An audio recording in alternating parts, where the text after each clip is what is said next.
The National Hockey League, using virtual ad boards or digitally enhanced Dasherboards as Gary Bettman would have you call them, isn't as bad as many people would have you believe. Look, they're not ideal, and no hockey fan wants them, but let's not pretend these are completely ruining the broadcast experience. In fact, I'd argue there is a much bigger issue at play here.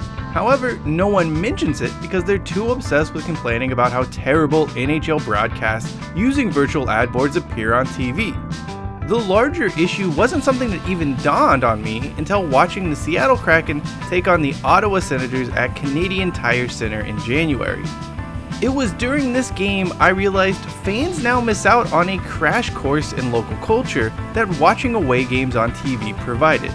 Instead of seeing Dasherboards promoting things like Pizza and Bell, I was being shown ads for Muckleshoot Casino. That's really dumb.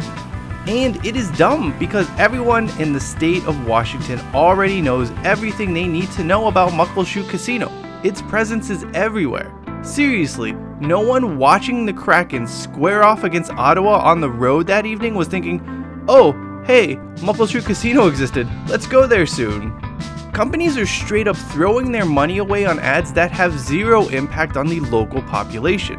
That's because viewers are just going to tune out advertisements they're already familiar with. But you know what they don't tune out?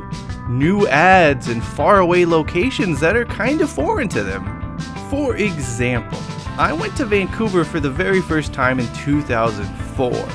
This was before anyone used the internet to plan trips or research stuff beyond MapQuest.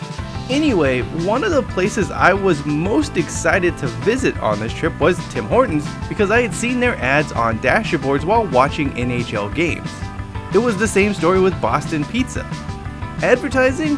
Well, it doesn't get any more effective than that. Of course, there is more to this than simply knowing which restaurants were big in certain cities. You could learn about what supermarket brands and banks there were in certain places. Was there a prominent injury attorney? Who was the kingpin auto dealer? NHL Dasherboards were a peek into cities you may have never visited. It was a glimpse outside the bubble of your local area. And if you ever went to these places, at least you would know a few spots that existed.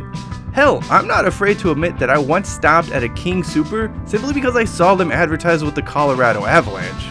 Also, completely off topic here, I later found out you could buy Colorado Rockies tickets at a King Super, and it about blew my nips off. This was 2009, by the way, and no supermarket in California that I knew of was capable of doing any such thing. Hell, most Wheatley's at the time couldn't even get the Coinstar machine to function correctly.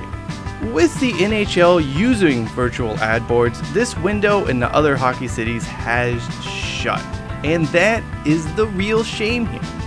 I will never know or care about what SAP sells despite watching countless San Jose Sharks games over the years. But man, when I saw a Wawa advert on the Dasherboards of the Wells Fargo Center when San Jose played at Philadelphia one year, I knew that was a place worth checking out. RIP local ads on NHL Dasherboards, we're gonna miss you. That does it for me. I'm Cheyenne Hollis. This is the Touchback and hashtag take it out to the 25.